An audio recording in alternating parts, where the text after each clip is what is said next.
जय श्री हरि, हरे कृष्णा, राधे राधे, हर हर महादेव। आप सभी का दिन शुभ और मंगलमय हो। महादेव का आशीर्वाद आप सभी पर सदैव बना रहे। आज दिनांक है 23 फरवरी और दिन है सोमवार। आज आप सुनेंगे फाल्गुन मास महात्म्य के 22वें दिन की कथा। उससे पहले आज आपको श्री श्यामनंद प्रभु जी की प्रेरणादायक और अद्भुत कथा सुनाते हैं। कथा को आप पूरा अवश्य सुनिए। श्री गौर सुंदर चैतन्य महाप्रभु की शिक्षाओं और उनके पवित्र संप्रदाय के प्रचार हेतु गौड़ीय संप्रदाय में अनेक सिद्ध संतों का दिव्य प्राकृत हुआ है। उन्हीं महान संतों में से एक हैं श्री श्यामनंद प्रभु। श्री श्यामनंद प्रभु का जन्म सन 1535 ईस्वी में चैत्र पूर्णिमा के पावन दिन पश्चिमी बंगाल के मिदनापुर जिले के अंतर्गत धारी बहादुरपुर गांव में हुआ था। इनके पिता का नाम श्री कृष्ण मंडल और माता का नाम द्वारिका देवी था। इनके पिता श्री कृष्ण मंडल का जन्म 6 गोपों के वंश में हुआ था।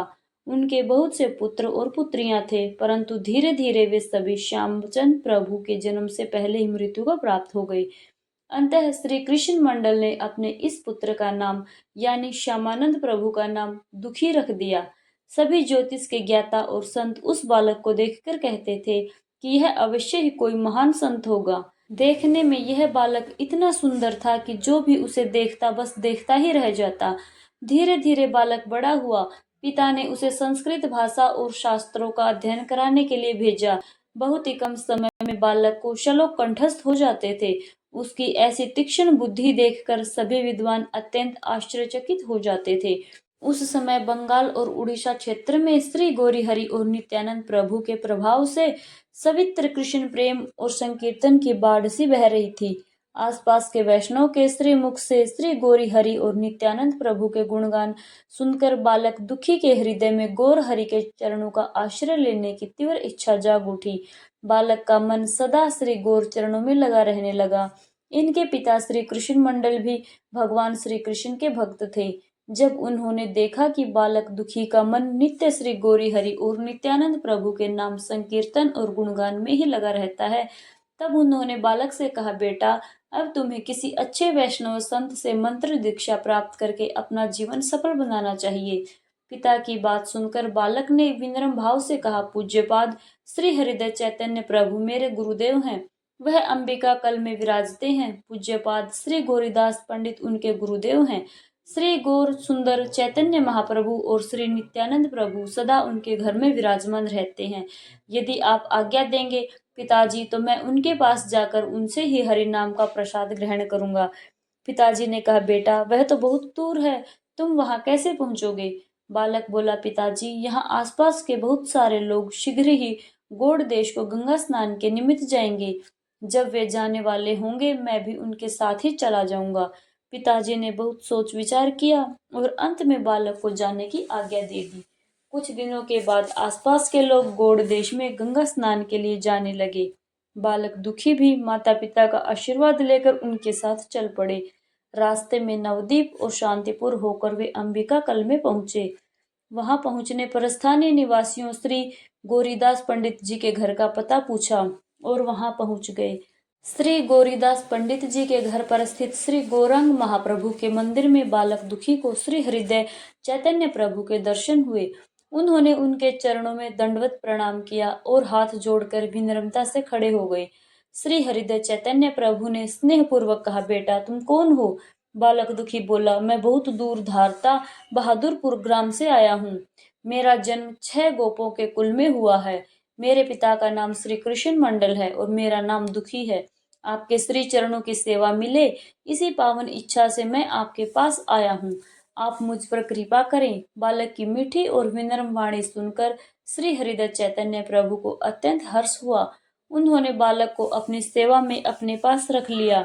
बालक बड़े प्रेम और समर्पण से गुरुदेव की सेवा किया करता था। श्री हरिदय चैतन्य प्रभु ने फाल्गुनी पूर्णिमा के शुभ अवसर पर बालक दुखी को दीक्षा देने का निश्चय किया। श्री कृष्ण मंत्र का दिव्य प्रसाद प्रदान करके गुरुदेव ने बालक का नाम दुखी कृष्णदास रख दिया। गुरुदेव की सेवा दुखी कृष्णदास अत्यंत निष्ठा और प्रेम से करते थे। नित्य नाम जप संकीर्तन और हरि कथा का श्रवण करते रहते थे, परंतु फिर भी उनके हृदय में ऐसा लगता था कि कुछ अधूरा सा है। एक दिन उन्होंने श्री गुरुदेव से भारत के पवित्र तीर्थों की यात्रा करने की अनुमति मांगी। गुरुदेव की अनुमति देने पर 8 साल तक तीर्थों की सेवा करके 1562 में दुखी कृष्णदास अपने गांव पहुंचे और माता पिता के दर्शन किए। माता पिता के मन में पुत्र का विवाह कराने की इच्छा थी, जो उन्होंने दुखी कृष्णदास के सामने प्रेम पूर्वक प्रकट की। दुखी कृष्णदास ने माता पिता की इच्छा से गौरंगी दासी नामक कन्या से विवाह कर लिया। उनके मन में सदा श्री प्रियलाल जी की लीलाओं का मधुर स्मरण होता रहता था और एक दिन वृंदावन का विह सहन न कर पाने की वजह से दुखी कृष्णदास अधिक दिन अपने गांव में नहीं रह पाए। वे गुरुदेव से आज्ञा मांगने अंबिका कलना पहुंचे। उन्होंने कुछ दिन तक गुरुदेव की सेवा में रहने का निश्चय किया। गुरुदेव ने दुखी कृष्णदास को श्री गौर नित्यानंद की छोटी सी फुलवारी के लिए गंगा जी से जल लाने की सेवा प्रदान कर दी। नित्य प्रति कृष्णदास अपने सिर पर सैकड़ों मिट्टी के भारी घड़े भरकर जल लाने की सेवा करने लगे। सेवा करते करते उनका मन सदा हरि नाम की मस्ती में डूबा रहता। उन्हें यह तक पता नहीं चलता कि उनके सिर पर घाव हो गया है। धीरे धीरे वह घाव बढ़ता गया और उसमें कीड़े तक लग गए। एक दिन सेवा करते करते कृष्णदास जी के सिर का एक कीड़ा पृथ्वी पर गिरा, जहां पर गुरुदेव खड़े थे। गुरुदेव ने कृष्णदास जी के सिर का निरीक्षण किया तो पाया कि इसका तो गहरा घाव हो गया है और उसमें कीड़े तक पड़ गए हैं। श्री गुरुदेव ने मन ही मन सोचा कि इतना गहरा घाव होने पर भी इसने किसी को कुछ नहीं बताया, क्योंकि यदि वह ऐसा करता तो उससे यह सेवा छीन ली जाती। यह तो सच्चा और पक्का शिष्य है। ऐसा सोचकर गुरुदेव का हृदय करुणा से भर गया। उन्होंने अपना कर कमल श्री कृष्णदास जी के घाव पर रख दिया। हाथ रखते ही एक क्षण में ही वह घाव भर गया और उसमें से लगे हुए कीड़े भी समाप्त हो गए। श्री कृष्णदास जी को श्री राधा कृष्ण की सेवा का अधिकारी जानकर गुरुदेव ने उन्हें श्री वृंदावन भेजने का निश्चय किया।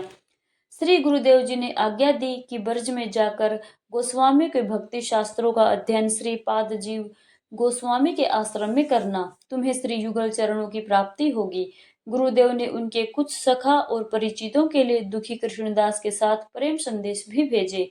साथ ही यह भी कहा कि श्री ब्रज में जाकर 60 गोस्वामियों से भी निवेदन करना।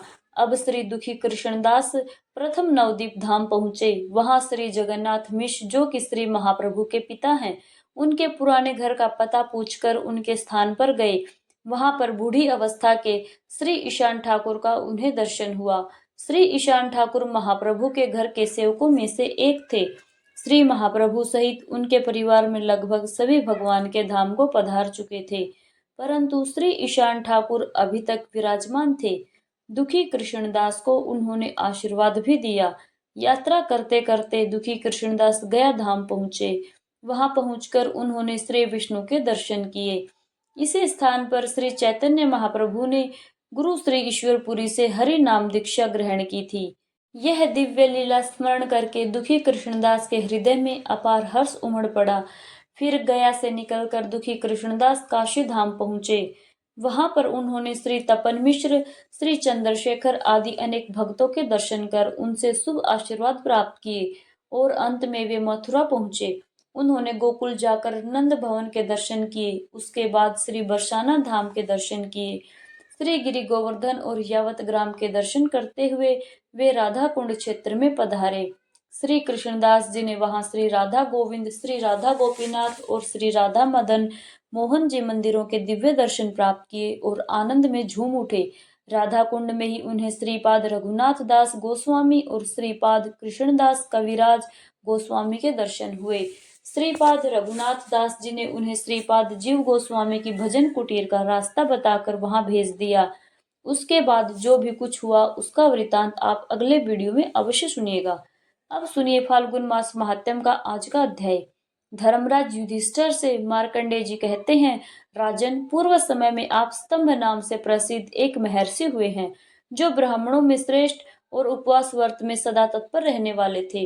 उन्होंने काम, क्रोध, लोभ और मोह को सदा के लिए त्याग कर नर्मदा और मत्स्य के संगम के जल में प्रवेश किया था। जल के भंवर में बैठे हुए महातपस्वी आप स्पंदन को मल्ला ने मछलियों सहित जाल उठाते समय जल के बाहर खींच लिया। उन्हें इस दशा में देखकर वे निषाद भय से व्याकुल हो गए और मुनि के चरणों में प्रणाम करके इस प्रकार कहने लगे, हे ब्राह्मण, हमने अनजाने में बहुत बड़ा भारी अपराध कर डाला। कृपा करके आप उन्हें क्षमा कर दीजिए। इसके अतिरिक्त इस समय आपने जो भी कार्य किया है उसके लिए हमें जो आज्ञा देंगे हम अवश्य उसे पूर्ण करेंगे। मुनि ने जब यह देखा कि इन मल्लाहों द्वारा यहाँ की मछलियों का अत्यंत भारी संहार हो रहा है, तो यह दृष्टि देखकर उनका हृदय करुणा से भर उठा। वे अत्यंत दुखी होकर कहने लगे, जो जीव भेदभाव की दृष्टि रखते हैं और दुख में पड़े प्राणियों की और अपने सुख की इच्छा से कभी ध्यान नहीं देते, उनसे बढ़कर इस संसार में दूसरा कौन क्रूर हो सकता है। अहो, स्वस्थ और निर्दोष प्राणियों के प्रति यह कैसी निर्दयता है, यह कैसा स्वार्थपूर्ण अत्याचार है। अपने लाभ के लिए उनकी जान लेना, उन्हें मार डालना, यह कितना आश्चर्यजनक और दुखद है।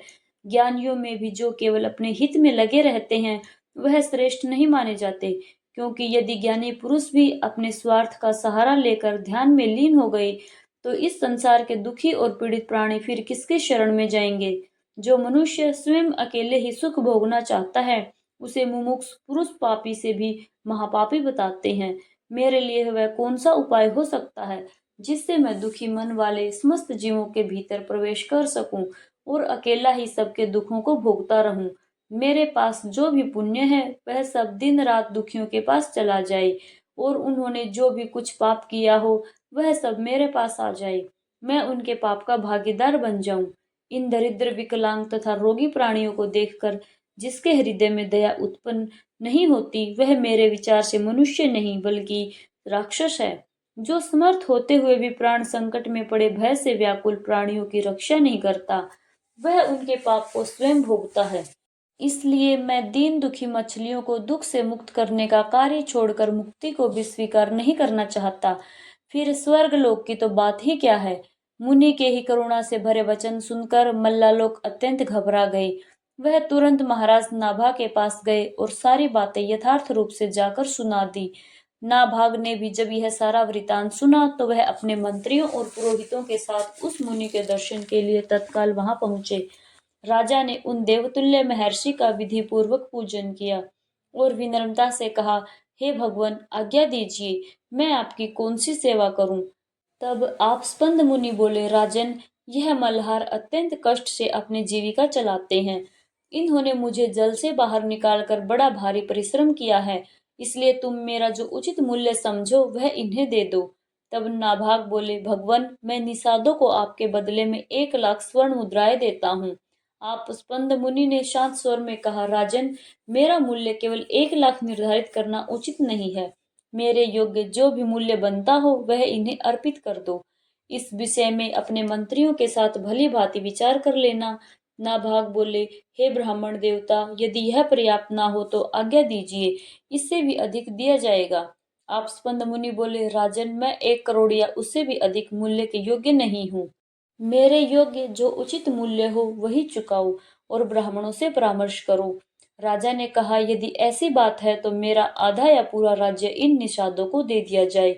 मेरी दृष्टि में यह मूल्य आपके योग्य होगा, किंतु हे मुनिवर, आप इसे बताने की कृपा करें कि किस मूल्य को पर्याप्त मानते हैं। राजा की बात सुनकर कुछ क्षण मौन रहने के बाद आप स्पंद मुनि बोले, राजन, तुम्हारा आधा या पूरा राज्य भी मेरे लिए उचित मूल्य नहीं है। जो मेरे योग्य हो वही मूल्य दे दो। यदि समझ में ना आए तो ऋषियों के साथ विचार कर लो। महर्षि का यह वचन सुनकर धर्मात्मा राजा नाभा मंत्रियों और पुरोहितों के साथ गहन विचार विमर्श करने लगे और बड़ी चिंता में पड़ गए। उसी समय संयोगवश महातपस्वी लोमस ऋषि वहां आ पहुंचे। उन्होंने नाभाग से कहा, राजन, भय मत करो, मैं मुनि को संतुष्ट कर दूंगा। राजा ने विनम्र होकर कहा, महाभाग, कृपा करके उपाय बताइए, अन्यथा यह महर्षि क्रोधित होकर मेरे परिवार, कुल, बंधु बांधव और समस्त चराचर त्रिलोकी को भी भस्म कर सकते हैं। फिर मुझ जैसे अत्यंत तुच्छ, दीन और विषयों में आसक्त मनुष्य की तो बात ही क्या है। लोमस ऋषि ने कहा, महाराज, तुम उनको उनका मूल्य देने में समर्थ हो। श्रेष्ठ ब्राह्मण जगत के लिए पूजनीय है और गौ भी दिव्य एवं पूजनीय मानी गई है, इसलिए तुम उनके मूल्य के रूप में गौ ही अर्पित कर दो। लोमस जी के वचन सुनकर राजा नाभाग, मंत्री और पुरोहित अत्यंत प्रसन्न हो गए। वह हर्षपूर्वक बोले, भगवान, उठिए उठिए, मुनि श्रेष्ठ, आपके लिए योग्य मूल्य प्रस्तुत कर दिया गया है। आप स्पंद मुनि बोले, अब मैं प्रसन्नता पूर्वक उठता हूँ। राजन, तुमने उचित मूल्य देकर मुझे खरीद लिया है। मैं गौओं से बढ़कर दूसरा कोई ऐसा मूल्य नहीं देखता जो परम पवित्र और पापों का नाश करने वाला हो। गौओं की सदा परिक्रमा करनी चाहिए। वह सदा सबके लिए वंदनीय और पूजनीय है। गौ मंगल का स्थान है, दिव्य है। शिव ब्रह्मा जी ने उन्हें दिव्य गुणों से विभूषित बनाया है, जिनके गोबर से ब्राह्मणों के घर और देवताओं के मंदिर भी शुद्ध हो जाते हैं। उन गौओं से बढ़कर और किसे बताया जाए। वास्तव में गौओं का स्थान सबसे श्रेष्ठ है। गौओं का मूत्र, गोबर, दूध, दही और घी, ये पांचों वस्तुएं अत्यंत पवित्र मानी गई हैं और यह संपूर्ण जगत को भी पवित्र करने की शक्ति रखती हैं। गाय मेरे आगे रहे, गाय मेरे पीछे रहे, गाय मेरे हृदय में सदा विराजमान रहे और मैं सदैव गौओं के मध्य ही निवास करूं।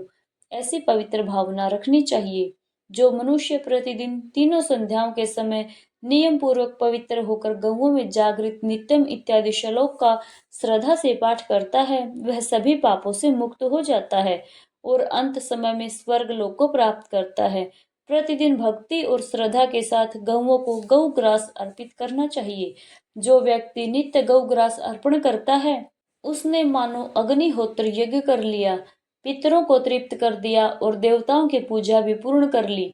गौग्रास देते समय प्रतिदिन इस मंत्र का मनन करना चाहिए। सुरभि की पुत्री, यह गौती संपूर्ण जगत के लिए पूजनीय है। वह सदा विष्णु पद में स्थित है, देवमयी है। मेरे द्वारा दिया गया यह ग्रास गौ माता देखे और कृपा करके ग्रहण करे। ब्राह्मणों की रक्षा करना, गौओं को स्नेह पूर्वक खुजलाना और सहलाना तथा दीन, दुर्बल और दुखी प्राणियों का पालन पोषण करना, इन सब पुण्य कर्मों से मनुष्य स्वर्ग लोक में प्रतिष्ठा प्राप्त करता है। यज्ञ का आदि, मध्य और अंत सब कुछ गौओं को ही बताया गया है। वह दूध देती हैं, घी देती हैं, दही देती हैं और अमृत समान पोषण देती हैं। इसलिए गौ दान करना चाहिए और प्रतिदिन श्रद्धा से उनकी पूजा करनी चाहिए। यह गौवें स्वर्ग लोक में जाने के लिए सीढ़ी के समान मानी गई हैं। गौओं के इस उत्तम महात्म्य को सुनकर निषादों ने महाभागे को प्रणाम किया और विनम्र होकर कहा, प्रभु, हमने सुना है कि साधु पुरुष का संभाषण, उनका दर्शन, उनका स्पर्श, उनका श्रवण और उनका कीर्तन, यह सभी मनुष्य को पवित्र करने वाले होते हैं। हमने यहाँ आपके जैसे महात्मा के साथ वार्तालाप किया है, आपका दर्शन किया है।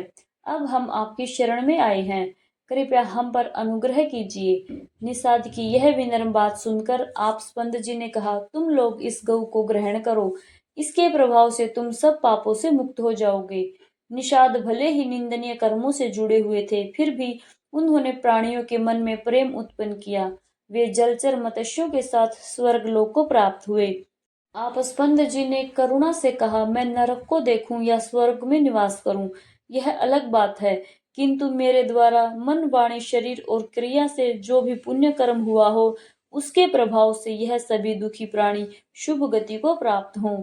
इन्हें जीव हत्या का कोई दोष ना लगे। शुद्ध चित्त वाले महर्षि, आप स्पंद की इस सत्यवाणी के प्रभाव से वे सभी मल्लाह और मत्स्य जीवी मछलियों सहित स्वर्ग लोक को चले गए। जब राजा नाभाग ने मंत्रियों और सेवकों सहित यह अद्भुत दृश्य देखा कि मत्स्य जीवी निषाद मछलियों सहित स्वर्ग लोक को चले गए, तो अत्यंत विस्मित हुए। तब वे कहने लगे, जो पुरुष कल्याण की इच्छा रखते हैं, उन्हें सदा संतों का संग करना चाहिए और पवित्र जल वाले तीर्थों का सेवन व दर्शन करना चाहिए। इन संसार में यदि एक क्षण के लिए भी संतों का संग मिल जाए तो वह कभी निष्फल नहीं जाता। इसलिए साधु महात्माओं के पास बैठना चाहिए और उनके साथ उत्तम कथा वार्ता करनी चाहिए। इसके बाद आप स्पंद मुनि और महातपस्वी लोमस ऋषि ने अनेक उत्तम वचनों द्वारा राजा को ज्ञान का बोध करवाया। तब राजा ने अत्यंत दुर्लभ धर्ममय बुद्धि को धारण किया। वे दोनों महर्षि राजा नाभा की प्रशंसा करते हुए बोले, अहो राजेंद्र, तुम धन्य हो, क्योंकि तुम्हारी बुद्धि धर्म में स्थिर हुई है। मनुष्यों के लिए धर्म अत्यंत दुर्लभ है और राजाओं के लिए तो और भी अधिक दुर्लभ है। यदि राजा राज्य के मध्य में उन्मुख होकर अपने धर्म का त्याग ना करे, तो उससे बढ़कर श्रेष्ठ कौन हो सकता है। धर्म ही ध्रुव है, वह सदा अटल और स्थिर रहने वाला है। राज्य तो मोह का रूप है, मोह का आश्रय है, वह कभी स्थिर नहीं रहता। परंतु राज्य के विषयों में मोह होने पर नरक की प्राप्ति निश्चित हो जाती है। इसी कारण विद्वान पुरुष राज्य के मोह की निंदा करते हैं। विषयों की कामना रखने वाले अविख्य मनुष्य ही राज्य को महत्व देते हैं और उसका लोभ करते हैं। विद्वान पुरुष तो उसे नरक के समान ही देखते हैं। इसलिए हे महाराज, यदि आप अपने लिए सनातन गति चाहते हैं तो अपने मन में शोक, मोह और मद अर्थात गर्व को कभी स्थान ना दें। मार्कंडेय जी कहते हैं, हे धर्मराज युधिष्ठिर, ऐसा कहकर वह दोनों महात्मा आस्पंद और लोमस अपने अपने आश्रम को चले गए। राजा नाभाग ने दान प्राप्त कर अत्यंत प्रसन्नता के साथ अपने नगर में प्रवेश किया। महाराज, इस तीर्थ में स्नान करके मतेश्वर की पूजा करें। इसी तीर्थ के प्रभाव से महाभाग्यशाली मत्स्य जीवी निषाद मछलियों सहित दिव्य लोक को प्राप्त हुए। वह सभी आज भी दिव्य कांत धारण करके वैष्णव धाम में विहार करते हैं। मार्कंडेय जी कहते हैं, राजन, अब मैं पापों का नाश करने वाले दूसरे तीर्थ का महात्म्य भी सुनाऊंगा। अब ध्यान पूर्वक सुनिए। नर्मदा के तट पर कलहस नाम से विख्यात एक देवऋषि ध्यान लगाया करते थे। उनके मनोहर आश्रम में बहुत से ब्रह्म ऋषि निवास करते थे। वे शाक और मूल फल खाकर जप और ध्यान में तत्पर रहा करते थे। युधिष्ठिर, सभी प्राणियों के हित में संलग्न रहने वाले कलहस जी भगवान शिव के ध्यान में स्थिर होकर 15,000 वर्षों तक एक पैर से ही खड़े रहे। उनकी कठिन तपस्या और ध्यान निष्ठा से इंद्र को बड़ा भय हुआ और वे बड़े कुबड़े तथा नाटे ब्राह्मण का रूप धारण करके कलहंस के आश्रम पर गए। वहां पहुंचकर उन वृद्ध ब्राह्मण ने पूछा कि तपोधन, आप किस उद्देश्य से तपस्या कर रहे हैं? कलहंस ने हंसते हुए कहा, महाभाग, मैं आपको जानता हूँ। आप देवताओं के स्वामी देवराज इंद्र हैं, लेकिन मैं इंद्र पद नहीं चाहता। इसलिए आप इच्छा अनुसार राज्य कीजिए। आप मुझसे भय मत कीजिए। मैं महादेव जी की आराधना करता हूँ और किसी देवता की नहीं। महर्षि का वचन सुनकर देवराज इंद्र कहने लगे, महाभाग्य, वर मांग लीजिए, जिससे आपको भगवान के दर्शन अवश्य ही प्राप्त हो जाएंगे।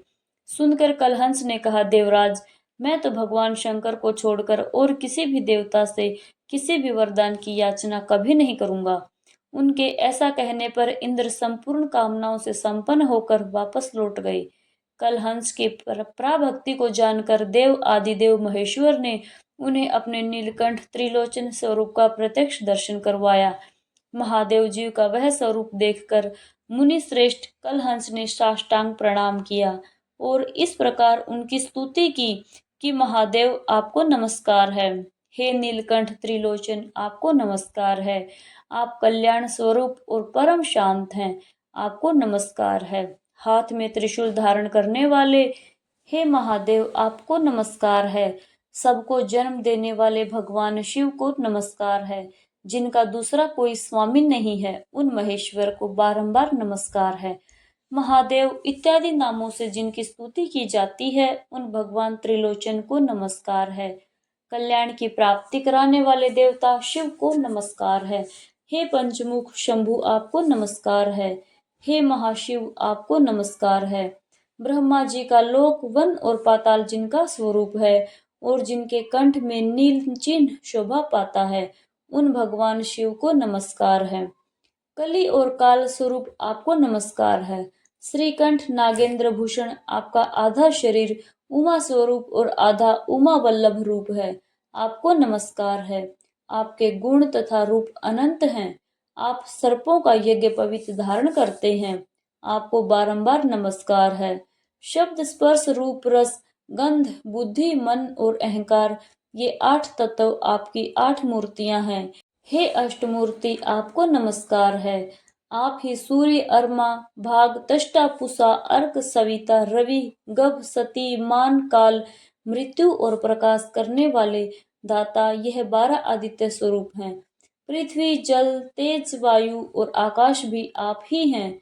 चंद्रमा, बृहस्पति, शुक्र, बुध और मंगल भी आपके ही स्वरूप हैं। आपको बारंबार प्रणाम है। ब्रह्मा, विष्णु आदि देवताओं को भी जिनका अंत नहीं मिलता, उन्हें शिव की स्तुति संसार सागर में डूबे हुए प्राणियों में से कोई भी प्राणी कैसे कर सकता है? हे शूल्यपाणि, मैंने अज्ञान अथवा ज्ञान से जो भी कुछ अनुचित बात कह दी हो उसके लिए मुझे क्षमा करें। मार्कंडेय जी कहते हैं, हे युधिष्ठिर, मुनिवर द्वारा की हुई स्तुति को सुनकर महादेव जी बोले, महामते, मैं तुम्हारे इस स्तोत्र से बहुत प्रसन्न हूँ। तुम कोई वर मांगो। कलहंस ने कहा, देव, इस स्थान पर कलहंस नामक तीर्थ और एक शिवलिंग प्रकट होकर यहाँ किए हुए होमदान और सत्कर्म अक्षय बने रहें। जो मनुष्य स्वाधीन और पराधीन होकर यहाँ पर मृत्यु को प्राप्त हो अपने देह का त्याग करे, वे आपकी आज्ञा से स्वर्ग लोक में जाए। हे कल्याणकारी महादेव, जो इस स्रोत के द्वारा आपकी स्तुति करे वे बड़े से बड़े पापी भी क्यों ना हो, इस तीर्थ के प्रभाव से सभी शिवलोक को जाएं। महादेव जी बोले, मुने, इस चराचर त्रिलोकी में जो जिस वस्तु की कामना करेगा उसे इस तीर्थ में वह सब कुछ निसंदेह प्राप्त होगा। ऐसा कहकर भगवान शिव कैलाश पर्वत पर चले गए। इसके बाद जितेंद्र मुनि कलहंस भी ब्रह्मनिष्ठ मुनियों के साथ भगवान शिव के धाम में जाकर दिव्य भोगों का उपभोग करने लगे। हे युधिष्ठिर, यह मैंने जिन कलहंस का यश तुम्हें सुनाया है वे स्वार्चिष मनवंत्र के आदि कल्प में हुए थे। कलहंस के इस उपाख्यान श्रवण और कीर्तन करने से कल में मनुष्य कष्ट नहीं पाते। वह पुत्र और स्त्रियों से संयुक्त होते हैं और पाप, माया तथा मोह से उनका पिंड छूट जाता है, क्योंकि इस उपाख्यान के द्वारा वह मन, वाणी और क्रिया से महादेव जी का चिंतन और स्मरण करते हैं। जय भोलेनाथ। श्री शिवाय नमस्तुभ्यम। आज के अध्याय में बस इतना ही। इसके आगे की कथा आप आने वाले अध्याय में जरूर सुनिएगा। हर हर महादेव। जय श्री हरि।